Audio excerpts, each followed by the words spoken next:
ಸಾರಿಗೆ ಇಲಾಖೆಯ ವಿರುದ್ಧ ಆಟೋ ಚಾಲಕರು ಸಮರವನ್ನ ಸಾರಿದ್ದಾರೆ. ದೊಡ್ಡ ಮಟ್ಟದ ಆಕ್ರೋಶವನ್ನ ಹೊರಹಾಕಿದ್ದಾರೆ.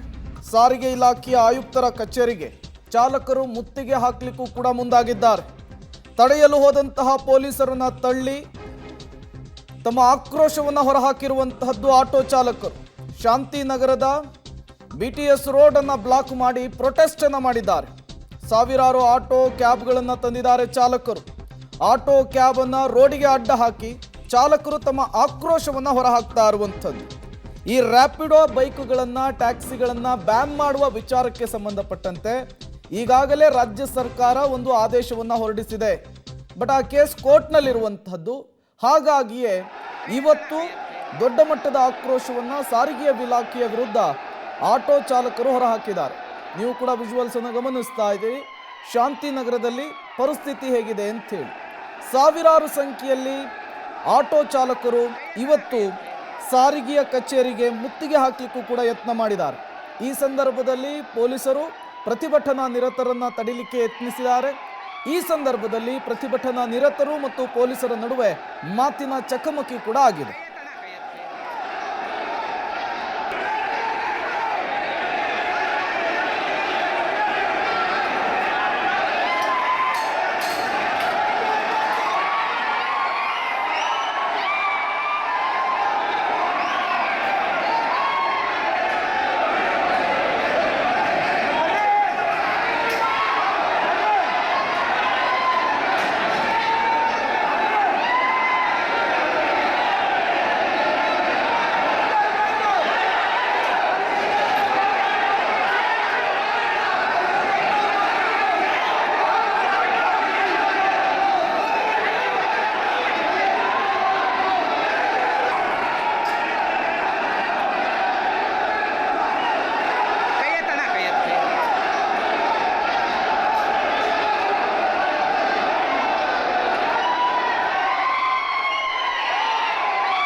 ಹಲವು ಬೇಡಿಕೆಗಳನ್ನು ಈಡೇರಿಸುವಂತೆ ಒತ್ತಾಯಿಸಿ ಇವತ್ತು ಬೃಹತ್ ಪ್ರತಿಭಟನೆಗೆ ಆಟೋ ಚಾಲಕರು ಮುಂದಾಗಿದ್ದರು.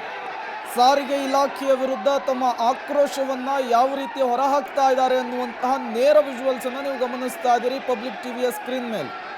ಶಾಂತಿನಗರದಲ್ಲಾಗಿರುವಂತಹ ಘಟನೆ ಇದು. ಸಾವಿರಾರು ಸಂಖ್ಯೆಯ ಆಟೋ ಚಾಲಕರು ಒಂದೆಡೆ ಜಮಾಯಿಸಿ ಸಾರಿಗೆ ಇಲಾಖೆಯ ವಿರುದ್ಧ ಆಕ್ರೋಶವನ್ನು ಹೊರಹಾಕ್ತಾ ಇದ್ದಾರೆ.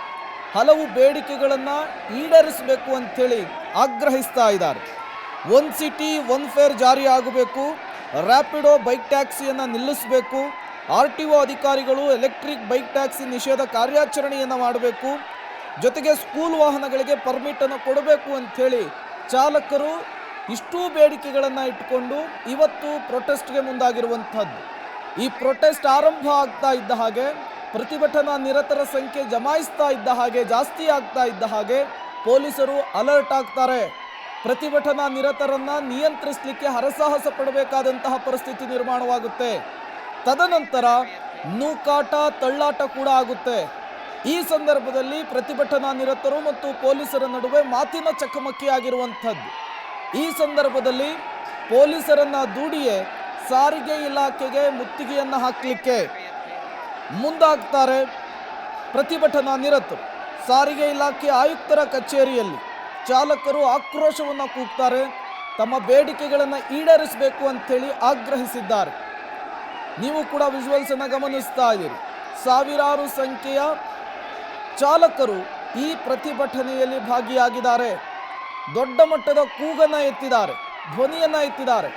ಹಲವು ದಿನಗಳಿಂದ ನಾವು ಶಾಂತಿಯುತವಾಗಿ ಮನವಿಯನ್ನ ಮಾಡಿಕೊಂಡಿದ್ವಿ. ನಮ್ಮ ಬೇಡಿಕೆಗಳನ್ನ, ನಮ್ಮ ಮನವಿಯನ್ನ ಸಾರಿಗೆ ಇಲಾಖೆ ಕಿವಿಗೆ ಹಾಕೊಳ್ಳಿಲ್ಲ. ಹಾಗಾಗಿ ನಾವಿವತ್ತು ಪ್ರೊಟೆಸ್ಟ್ ಮಾಡ್ತಾ ಇದ್ದೀವಿ ಅಂತ ಕೂಡ ಚಾಲಕರು ಹೇಳ್ತಾ ಇರುವಂಥದ್ದು.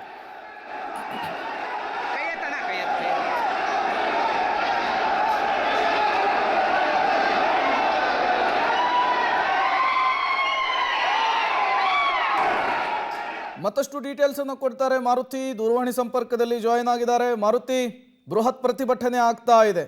ಸಾರಿಗೆ ಇಲಾಖೆಯ ಆಯುಕ್ತರ ಕಚೇರಿಯನ್ನು ಮುತ್ತಿಗೆ ಹಾಕ್ಲಿಕ್ಕೂ ಕೂಡ ಯತ್ನ ಆಗ್ತಾ ಇದೆ.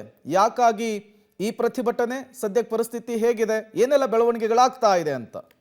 ಖಂಡಿತ ಪ್ರೇಮ್, ಇವತ್ತು ಸಾರಿಗೆ ನೌಕರರ ಒಕ್ಕೂಟ ಅಂದ್ರೆ ಖಾಸಗಿ ಚಾಲಕರೇನಿದ್ದಾರೆ ಅವರೆಲ್ಲ RTO ಕಚೇರಿ, ಶಾಂತಿನಗರದಲ್ಲಿರುವಂತಹ RTO ಸಾರಿಗೆ ಆಯುಕ್ತರ ಕಚೇರಿ ಮುಂದೆ ಪ್ರತಿಭಟನೆ ಮಾಡಲು ಆಗಮಿಸಿರ್ತಾರೆ. ಇದಕ್ಕೆ ಹಿಂದೆನೆ ಅನುಮತಿ ಕೂಡ ಪಡೆದಿರ್ತಾರೆ. ಅಂದ್ರೆ ಇವರು ಬಂದು ಮನವಿ ಕೊಡುವಂತ ಒಂದು ಉದ್ದೇಶ ಇರುತ್ತೆ. ಕಳೆದ 3-4 ವರ್ಷಗಳಿಂದ ಸಾಕಷ್ಟು ಹೋರಾಟಗಳನ್ನ ಮಾಡ್ಕೊಂಡು ಬರ್ತಿದ್ದಾರೆ, ಮನವಿಗಳು ಕೊಡ್ತಿದ್ದಾರೆ. ಪ್ರಮುಖ ಬೇಡಿಕೆಗಳೇನಪ್ಪಾ ಅಂದ್ರೆ ರ್ಯಾಪಿಡೋ ಬೈಕ್ ಗಳನ್ನ ನಿಲ್ಲಿಸಬೇಕು. ರ್ಯಾಪಿಡೋ ಬೈಕ್ಗಳು ಅನಧಿಕೃತವಾಗಿ ಓಡಾಟ ಮಾಡ್ತಿದೆ. ಈಗಾಗಲೇ ರಾಜ್ಯ ಸರ್ಕಾರ ಎಲೆಕ್ಟ್ರಿಕ್ ರ್ಯಾಪಿಡೋ ಬೈಕ್ಗಳೇನಿತ್ತು ಅದಕ್ಕೆ ಬ್ಯಾನ್ ಮಾಡಿದೆ. ಆದ್ರೆ ಉಳಿದಂತ ವಾಹನಗಳಿಗೆ ಯಾವುದೇ ರೀತಿಯ ಏನು ರ್ಯಾಪಿಡೋ ಬೈಕ್ಗಳಿದೆ ಅದಕ್ಕೆ ಯಾವುದೇ ರೀತಿಯ ನಿರ್ಬಂಧನ ಏರಿಲ್ಲ.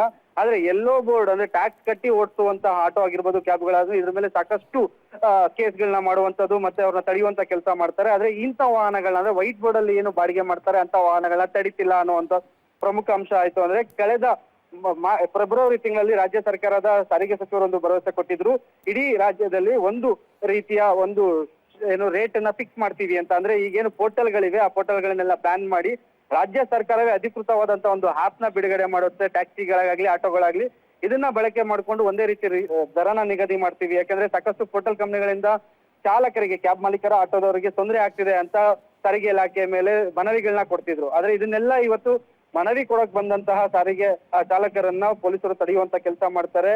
RTO ಅಧಿಕಾರಿಗಳು ಹೊರ ಬಂದು ಯಾವುದೇ ಮನವಿನ ಸ್ವೀಕಾರ ಮಾಡಲ್ಲ. ಆ ಸಂದರ್ಭದಲ್ಲಿ ಆ ಚಾಲಕರು ಏನ್ ಮಾಡ್ತಾರೆ, ನೇರವಾಗಿ RTO ಕಚೇರಿಗೆ ನುಗ್ಗುವಂತ ಪ್ರಯತ್ನ ಪಡ್ತಾರೆ. ಈಗ ಸದ್ಯ RTO ಕಚೇರಿಯಲ್ಲಿ ಸಭೆ ಮಾಡ್ತಿರುವಂತದ್ದು. RTO ಆಯುಕ್ತರು ಮಲ್ಲಿಕಾರ್ಜುನ್ ಸಮ್ಮುಖದಲ್ಲಿ ಚಾಲಕರು ಸಭೆ ಮಾಡ್ತಿದ್ದಾರೆ. ತಮ್ಮ ಬೇಡಿಕೆಗಳೇನೇನು ಅನ್ನೋದನ್ನ RTO ಅಧಿಕಾರಿಗಳಿಗೆ ಮನವರಿಕೆ ಮಾಡಿಕೊಡುವಂತ ಕೆಲಸನ ಮಾಡ್ತಿರುವಂತದ್ದು. ಪ್ರೇಮ್, ಮಾರುತಿ, ಈ ಮನವಿಯನ್ನ ಸ್ವೀಕರಿಸದೆ ಹೋದ್ರೆ ಒಂದು ವೇಳೆ ಮತ್ತಷ್ಟು ಪ್ರತಿಭಟನೆ ತೀವ್ರಗೊಳ್ಳಬಹುದಾ? ಅದೇ ರೀತಿ ವಾತಾವರಣ ಏನಾದ್ರು ಕಾಣಿಸ್ತಿದ್ಯಾ ಹೇಗೆ ಅಂತ?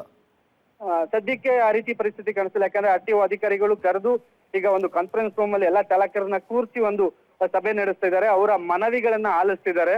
ಏನೆಲ್ಲ ಸಮಸ್ಯೆಗಳಾಗ್ತಿದೆ, ಪ್ರಮುಖವಾಗಿ 5 ಬೇಡಿಕೆಗಳನ್ನ ಮುಂದಿಟ್ಟಿರುವಂತದ್ದು. ಅದರಲ್ಲಿ ಒಂದು ರ್ಯಾಪಿಡೋ ಬೈಕ್ ಗಳನ್ನ ನಿಷೇಧ ಮಾಡಬೇಕು, ಒಂದು ರೇಟ್ ಅನ್ನ ಫಿಕ್ಸ್ ಮಾಡಬೇಕು, ಪೋರ್ಟಲ್ ಕಂಪನಿಗಳನ್ನ ಬ್ಯಾನ್ ಮಾಡಬೇಕು, ಮತ್ತೆ ಶಾಲಾ ವಾಹನಗಳಿಗೆ ಪರ್ಮಿಟ್ ಕೊಡಬೇಕು. ಅಂದ್ರೆ ಈ ಶಾಲಾ ವಾಹನಗಳೇನು ಆಟೋ ಮತ್ತೆ ಕ್ಯಾಬ್ಗಳಲ್ಲಿ ಓಡಾಟ ಮಾಡ್ತಾರೆ ಎಲ್ಲೋ ಬೋರ್ಡ್ಗಳು, ಅದಕ್ಕೆ ಪರ್ಮಿಷನ್ ಇರೋದಿಲ್ಲ. ಶಾಲಾ ವಾಹನಗಳಿಗೆ ಮಾತ್ರ ಪರ್ಮಿಷನ್ ಇರುತ್ತೆ. ಇದಕ್ಕೂ ಪರ್ಮಿಷನ್ ಕೊಡಬೇಕು ಅಂತ ಈ ಪ್ರಮುಖ ಬೇಡಿಕೆಗಳನ್ನ ಇಟ್ಟು ಈಗ ಮನವಿ ಸಲ್ಲಿಸ್ತಿದ್ದಾರೆ. ಇದಕ್ಕೆ RTO ಅಧಿಕಾರಿಗಳು ಯಾವ ರೀತಿ ಸ್ಪಂದಿಸ್ತಾರೆ? ಯಾಕಂದ್ರೆ ಇನ್ನೇನು ಸಾಕಷ್ಟು ಬಾರಿ ಮನವಿಗಳನ್ನ ಕೊಟ್ಟು ಹೋರಾಟಗಳನ್ನ ಮಾಡಿದ್ದಾರೆ. ಅದೇ RTO ಅಧಿಕಾರಿಗಳು ಭರವಸೆ ಮಾತ್ರ ಕೊಟ್ಟು ವಾಪಸ್ ಕಳಿಸುವಂತ ಕೆಲಸ ಮಾಡ್ತಿದ್ರು. ಈಗ ನಮಗ್ ಭರವಸೆ ಬೇಕಾಗಿಲ್ಲ, ಇದು ಲಿಖಿತ ರೂಪದಲ್ಲಿ ಆದೇಶ ಆಗ್ಬೇಕು ಅನ್ನುವಂತ ಪಟ್ಟು ನೀಡಿದು ಇವತ್ತು ಬೃಹತ್ ಚಾಲಕರ 1000ಕ್ಕೂ ಹೆಚ್ಚು ಚಾಲಕರು ತಮ್ಮ ವಾಹನಗಳನ್ನ ನಿಲ್ಲಿಸಿ RTO ಕಚೇರಿಯಲ್ಲಿ ಸೇರಿರುವಂತದ್ದು. ಪ್ರೇಮ್, ಥ್ಯಾಂಕ್ ಯು ಮಾರುತಿ ತಮ್ಮೆಲ್ಲ ಮಾಹಿತಿಗಾಗಿ.